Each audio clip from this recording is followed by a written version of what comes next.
तो जिन लोगों को आज़ादी के बाद से ज़्यादा मौका मिलना चाहिए था, जिसके लिए संविधान में प्रावधान हुआ, उनको मौका देने में अभी भी ये देश के जो लोग हैं वो कंजूसी कर रहे हैं। तो वही उसी वजह से और तेज़ रफ्तार से हम आगे नहीं बढ़ रहे। अगर इस देश को बहुत बेहतर करना है, विश्वगुरु बनना है, गोल्ड मेडल जीतना है, कॉलेज यूनिवर्सिटी मेडिकल के क्षेत्र में इनोवेशन करना है, तो इस देश के 100% लोगों को बराबर का मौका देना पड़ेगा। दरअसल जो लोग इस देश के सत्ता में अब तक रहे हैं वो उस वर्ग से नहीं आ पा रहे हैं जिस वर्ग को तकलीफ़ें पता है। जो मरीज है उस वर्ग के डॉक्टर को बनना होगा, तब जाकर और चीज़ें बेहतर होंगी। नो डाउट आज़ादी से पहले स्थिति और ख़राब थी, आज़ादी के बाद और बेहतर हुई है, लेकिन मैं फिर वही कह रहा हूँ कि जो रफ्तार है वो संतोषजनक नहीं है।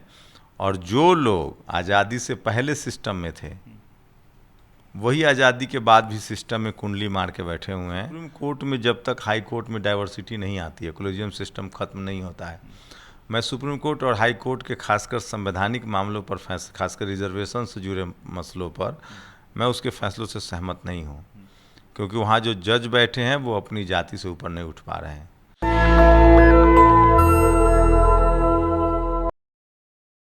नमस्कार, आप देख रहे हैं नेशनल दस्तक। मैं हूं रंजय कुमार।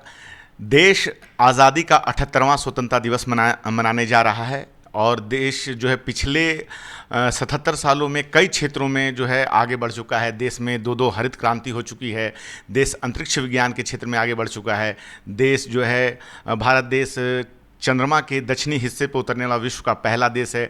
चिकित्सा के क्षेत्र में और अर्थव्यवस्था के क्षेत्र में कहा जाए तो परचेजिंग पावर के आधार पे वो विश्व की चौथी बड़ी अर्थव्यवस्था है। और भी बहुत सारी उपलब्धियां हैं और बहुत सारी चीज़ों को हम भारत को कैसे देखते हैं, आज हम देखना चाहेंगे शंभू सिंह के नज़रों से। शंभू सिंह हमारे साथ हैं। सर, पहले तो आपका स्वागत है हमारे चैनल। बहुत बहुत शुक्रिया।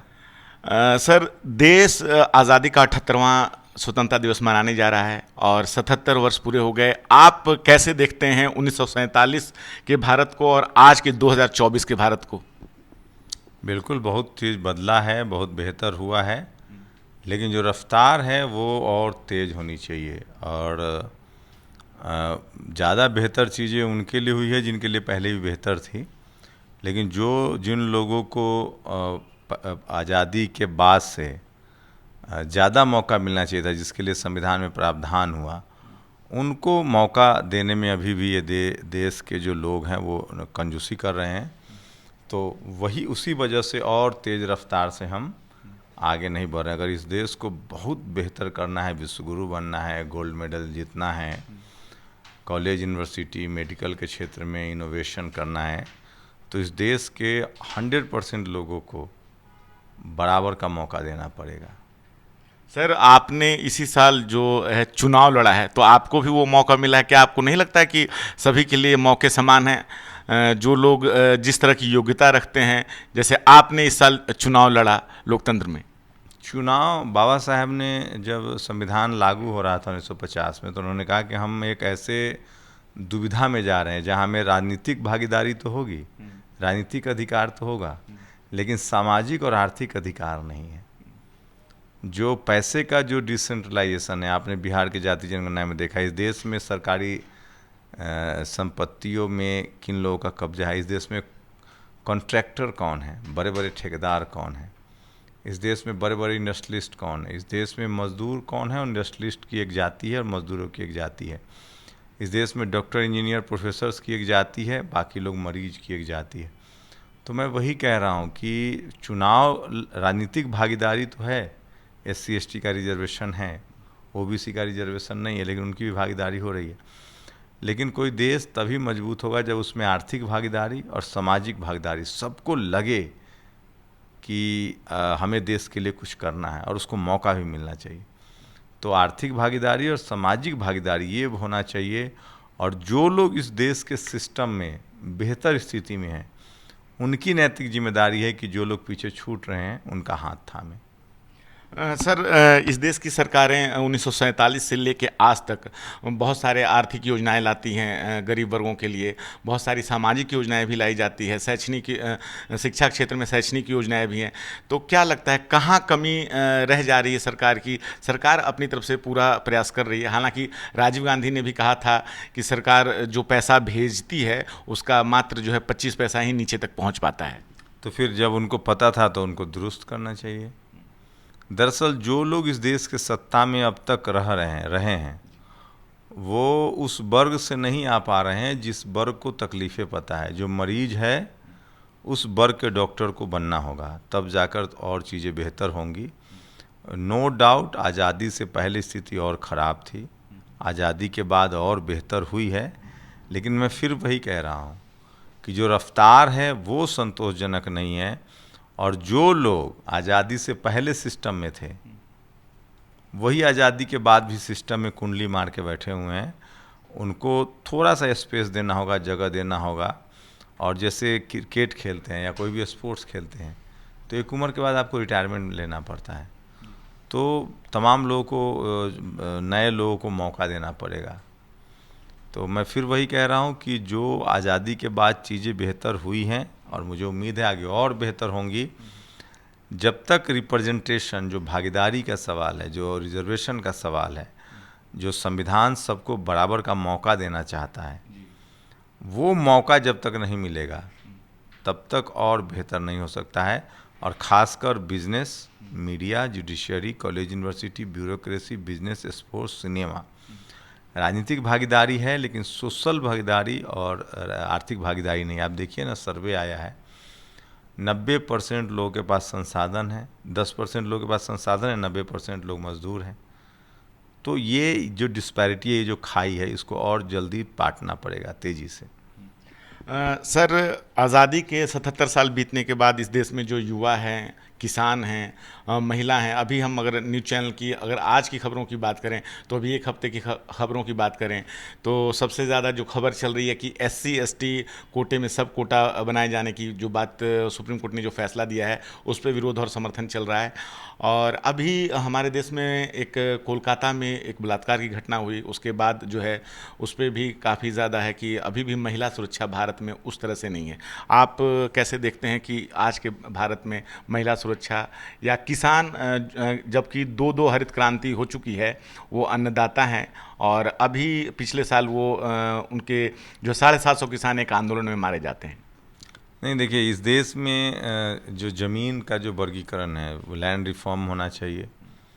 इस देश में शेड्यूल कास्ट के पास ज़मीन नहीं है, शेड्यूल ट्राइब की ज़मीनें, आदिवासियों की ज़मीनें छीनी जा रही है उद्योग के नाम पर। शेड्यूल कास्ट के पास ज़मीनें नहीं है, OBC के पास मजदूरी लायक ज़मीन है। तो बिहार की जनगणना को माने तो 10% जो जनरल कैटेगरी के लोग हैं, सारी ज़मीनें उनके पास है, सारा बिजनेस उनके पास है, सारी संपत्ति उनके पास। तो सिर्फ 10% लोगों के विकास से तो देश का विकास नहीं होगा। रही बात कोलकाता जैसी घटनाओं की, तो इस देश में कोलकाता जैसी घटनाएं रोज़ गांव कस्बे में होता है। अभी बिहार के मुजफ्फरपुर में भी घटना हुई है, उस पर कोई बात नहीं होता है, वहाँ भी जाती है। तो ये बड़ा मसला है। रही बात सुप्रीम कोर्ट में, जब तक हाई कोर्ट में डाइवर्सिटी नहीं आती है, कोलेजियम सिस्टम ख़त्म नहीं होता है, मैं सुप्रीम कोर्ट और हाई कोर्ट के खासकर संवैधानिक मामलों पर, खासकर रिजर्वेशन से जुड़े मसलों पर, मैं उसके फैसलों से सहमत नहीं हूँ, क्योंकि वहाँ जो जज बैठे हैं वो अपनी जाति से ऊपर नहीं उठ पा रहे हैं।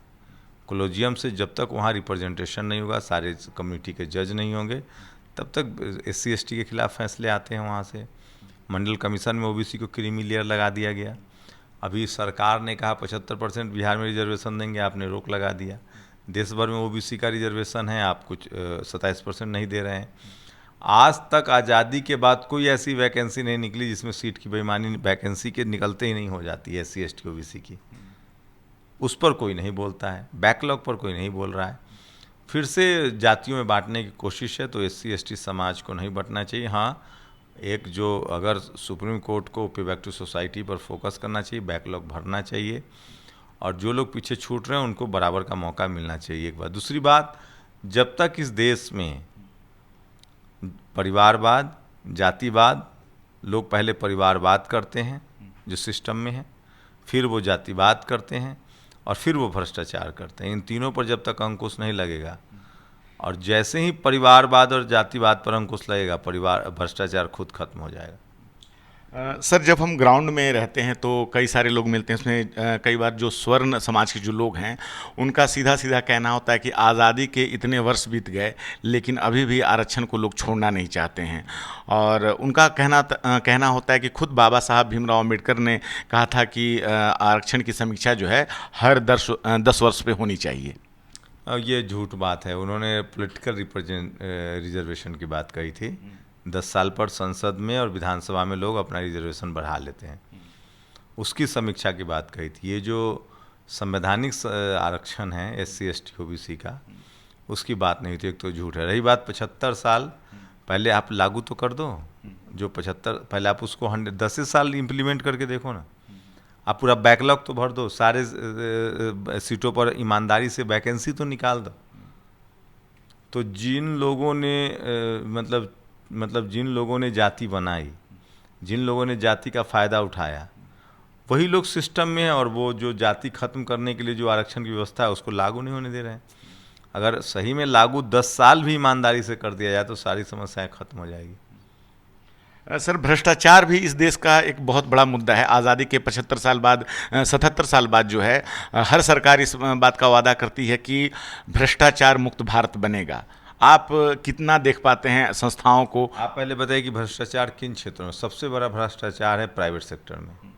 कंस्ट्रक्शन, पुल गिर जा रहे हैं, संसद टपक जा रहा है।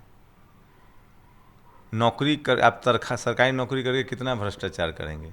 एक एक आजकल का भ्रष्टाचार समझ रहे, आज पहले वाला भ्रष्टाचार नहीं कि सोना की स्मगलिंग हो रही है। अब शेयर के जरिए भ्रष्टाचार होता है, 10,000 करोड़, 20,000 करोड़। अब मतलब मॉरिशस के माध्यम से भ्रष्टाचार होता है। एक एक कंपनी को 10,000 करोड़, 20,000 करोड़ का प्रोजेक्ट मिलता है।